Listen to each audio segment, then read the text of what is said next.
¿Qué tenemos ahí? Ok, aquí tenemos la conexión del mixer al ecualizador gráfico. Okay.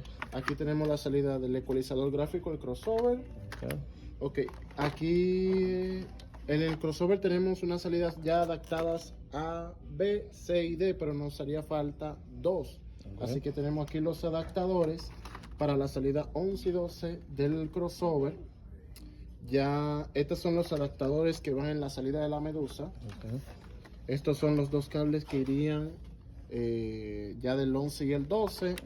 Este sería A y B. Allá tenemos ya los cables A y C. Y aquí están los adaptadores de retorno para los monitores. Ya, eso sería. ¿Estás seguro que sabes? No, pues Estudiaste matemáticas. saqué 10 en estéreo? matemáticas. We don't have stereo. No. This Yeah, is just gonna be stereo. what we have, bro. No tienes Ok, ¿no tiene estéreo? ¿Dónde lo ponemos, Meco? Póngalo, yo creo que lo puede poner por acá, ¿no? Ahí sí. Sí, ahí mero. No, ajá, sí, mero. No, la bajamos para acá esta, ¿no? Sí, esa la vamos a bajar junto con la otra. No, falta una, ¿no? Sí. Híjole, está pesado, ¿no?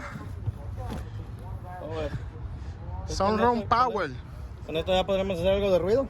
Uf, pues sí, alguito en lo que se puede.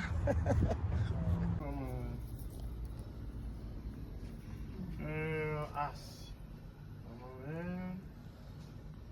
Ay, Dios mío,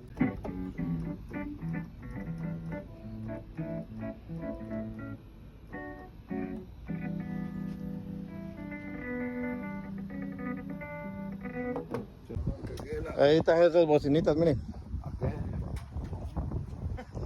Esto ayudate. A ver si con eso ya se pone a trabajar de músico. Empieza a carrearle, empieza a carrearle. falta poner.